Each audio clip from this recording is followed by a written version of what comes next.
in Pittsburgh as the Flyers getting ready to take on the Pens. Scotty Laughton joins us here on the Sports Bash on 97.3 ESPN. Scott, welcome to the show. How are you? Good. How are you? We're doing well. I know you guys got out there a little early to prepare for this matchup. And, hey, man, down the stretch, you guys, had a fight and claw to kind of get your way in here. It came down to the last possible day, but a 5-goal explosion in that game against the Rangers. So you guys have had a couple of days to kind of unwind here. Looking back on the season, how did you think the season went? Was filled with a lot of ups and downs. They had the losing streak, and then you guys came back. It was a pretty wild season for you guys. Yeah, it was a tough stretch there for a bit, going with those 10-game losing streak, and it was definitely tough for our group. But I think the biggest thing was we stuck together, and no one really pointed the finger. So we came out of it better, and I thought we had a really strong stretch at the end of the year, and finished off the right way. Yeah, and I wanted to bring that up because a lot of times there's always a story that kind of comes out from something like that. Do you think, looking back, that you said you guys stuck together, we heard so much about it, that kind of propelled you to make this playoff run? Yeah, I think so. And I don't think we were playing bad hockey at the time. I think we were playing pretty well, but just couldn't find a way to win. We were giving up leads late in games and not being able to finish games. And after those 10 games, we went out to Western Canada, and we just got on a roll and kept going with it. And definitely ups and downs throughout the year, but that was definitely a big down for our group. And the biggest thing, like I said, is we stuck through it, and we're definitely stronger coming down the stretch and being able to finish games, and just guys buying in and everyone sticking together. Scott Laughton is our guest here on the Sports Bash on 97.3 ESPN. Mike and I were up at the game on Saturday against the Rangers, and then I actually had DVR'd the game and didn't catch us until I went back. Could you maybe tell us a little bit about your creative play that you did to help G's final goal out? I'll let you pick up the narrative.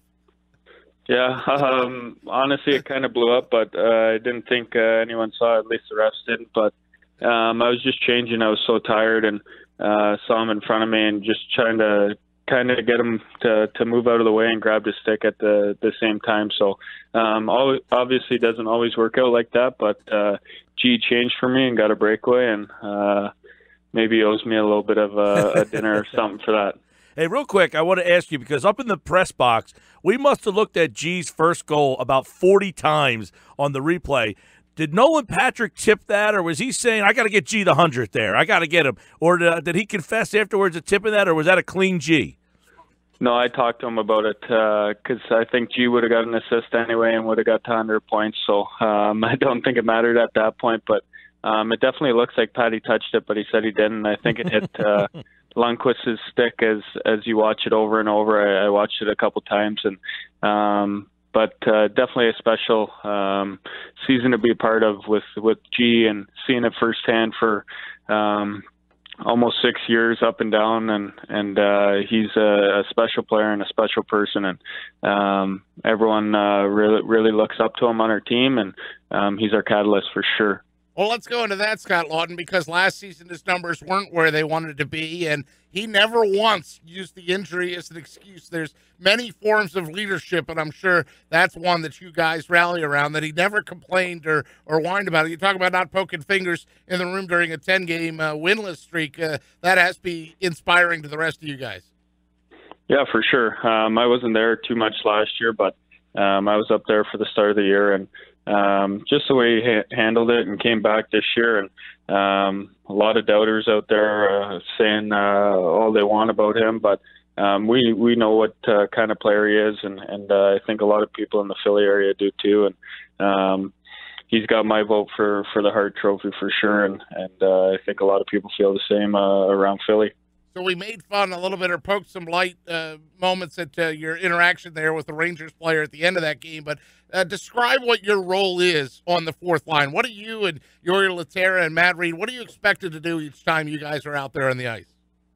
Yeah, I think just create momentum and get pucks in their zone and try and wear their defense down and honestly try and just switch momentum of games if it's going the wrong way and if it's going the right way, keep it going and just play offensive shifts and beat the line we're out against. And we have a tall task here with Pittsburgh and we're definitely excited about it. Scotty Laughton's with us here. It's an interesting mix you guys have because Giroux, Simmons, Voracek, they've been around the core, but you got a lot of younger guys on this team. Yourself, Nolan Patrick, Provorov, Gostisbehere. How is that age gap kind of meshed together there with that core that is kind of the leaders with all these young players? Yeah, it's been good. I remember my first year in 2012, the lockout year. We had a lot of older guys, and it's just kind of eye-opening when you're so young. But our mid-age guys have been really good, welcoming them in, and we have a really good group of guys. So we're pretty close-knit, and I think Patty's pretty mature for his age, and TK and Provi have a year under their belt, so they understand the league a little bit. They've played in every building and been on the road, so they know what it's like, and I think it's just gone smoothly for those young guys coming up, and it's been good so far. Scott Laughton with us. Scott, would you say that you guys have like a quiet confidence going into this series? Because we saw other teams like Columbus out there that didn't want any part of the Penguins, and you guys are like, yeah, fine, bring them on. We'll play them. Yeah, I think you have to at this time of year, and I think we do. I think especially down the stretch, we've been playing really good hockey, like I said, and we've really battled for points, and it's been a close race. So we've been playing really meaningful games right up until the end. So I think we're ready for the task, and just excited to get it going. And enough waiting around. Just kind of wanted to be tomorrow night and get it going a little bit. Yeah, I think a lot of Flyers fans are anxiously or eagerly awaiting the beginning of this series. The Flyers, of course, did not make the playoffs last year, so after a year off, they are back against the Pittsburgh Penguins. And going into this series, it's been, in Philadelphia, it's always goalie roulette here, but having Brian Elliott back, is that a nice lift for you guys to get him those last two games? Yeah, I think so. Being off that much time as a goalie, I'm not sure what it's like, but I'm sure it's pretty tough, and he came in those two games and looked good and looked comfortable. So I'm excited to have him back. He's a pretty vocal guy in the room, and he's been around for quite a while. So he knows what's going on in this league. He's played playoff games, and he's got tons of experience. So when he speaks, guys listen to him, and it's been good. Scott Laughton, a former Flyers first-round pick, he made his debut in the NHL against the Pittsburgh Penguins, and he will get into the playoffs against the Penguins tomorrow night. And, Scott, we appreciate you spending a couple of minutes with us. Thanks so much. Appreciate it, guys. Thanks so much.